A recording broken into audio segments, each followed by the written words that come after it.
Dia yakin itu terjadi dengan Apple. Di Indonesia hanya membuat semacam research center, innovation, database, you name it, apapun. Tapi mereka menaruh besarnya di investasinya di Vietnam. Kenapa? They don't believe in us. Mereka tidak yakin kepada kita. Padahal pasar kita besar. Nah, saya punya satu experience punya satu pengalaman sendiri, yaitu saya kan punya satu konsultan untuk konversi bank-bank konven ke syariah. Jadi ini pengalaman saya tuh sudah mengislamkan sekitar 17 bank. Mensyariahkan maksudnya. Mensyariahkan. Jadi dari mulai Aceh saya Tazkiyah Konsulting yang membantunya. Bank Sumut Syariah, buat divisi Syariah, Bank Sumsel Babel, BJB. Kemudian juga BJB, kemudian juga Bank DKI, Bank dulu ada namanya Bank Susila Bakti. Tahu BSB? BSB, saya konversikan jadi BSM, Bank Syariah Mandiri. Oh itu ya? Itu. Kemudian saya sekarang menjadi BSI. Kemudian saya menkonversikan Bank Arta Jasa, jadi Bank BRI Syariah. Kemudian juga transformasi Bank BNI 46. Kemudian juga Bank Jateng, Bank Jatim, Bank NTB, jadi NTB Syariah, Bank Rio Kepri Syariah, Bank Kaltim Syariah, Bank Sulselbar Syariah. Jadi totalnya itu. Jadi nah, kenapa punya pahalanya banyak banget ya? Kenapa saya punya universitas? Karena dahulu tidak banyak kader-kadernya.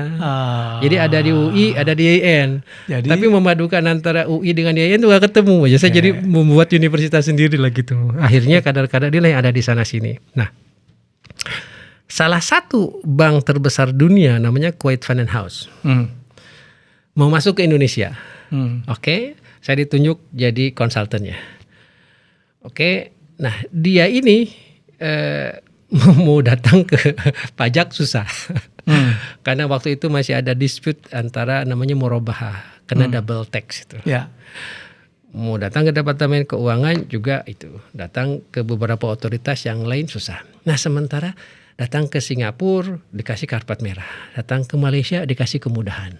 Saya yang menjadi konsultan kan berusaha untuk ketemu dengan beberapa pejabat. Kalau membuat proposal sih gampang ya. Itu kan di kantor kita bisa selesaikan. Nah, tapi kan untuk ketemu dengan pejabat kemudian meyakinkan masalah yang menjadi permasalahan dia kan susah. Akhirnya apa coba? Antonio, Indonesia is too big to be ignored. Indonesia terlalu besar untuk diabaikan. My business is in Kalimantan. But my office is in Kuala Lumpur. Katanya. Oh gitu ya. Jadi terus. Kuwait Finance House itu nggak jadi buka di Indonesia.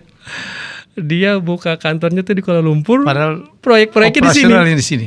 Nah ini PR kita nih Pak. Ini PR kita. Jadi ini bagian yang ketiga. Jikalau kita tidak punya rule of law, kejelasan hukum, kemudahan doing business, tidak merapikan LSM, kemudian juga tidak mempermudah bagaimana orang masuk ke dalam dunia usaha, tidak mendorong startup dengan ikhlas. Bedakan antara bupati yang ikhlas dengan yang tidak ikhlas. Bedakan antara gubernur yang ingin angka kemiskinannya itu turun dengan dia mengamankan dari pilkada ke pilkada, kan beda. Nah, inilah sesungguhnya yang kita butuhkan, bagaimana environment ekonomi dan bisnis ini mendukung usaha. Nah, sehingga si umat yang sudah kita dorong secara filosofis, kemudian sudah kita train secara teknis, dia bisa berkembang. Nah, sesungguhnya ini triple lines of problem of the entrepreneurship of ummah. Jadi yang jelas menjadi kaya itu untuk Muslim bukan suatu dosa atau kesalahan ya Ustaz ya? Jadi saya tidak mau jadi kaya karena kaya itu wajib. Wajib. Kenapa wajib? Saya bisa nolong orang. Karena supaya bisa tidak tergantung orang. Oke. Supaya bisa membuat lapangan usaha. Nah, dahulu ini ada hadis juga nih Pak. Ada hadis? Ada hadis. Jadi gini. Awalnya gini. Dhahaba ahlu dusuri bil ujur.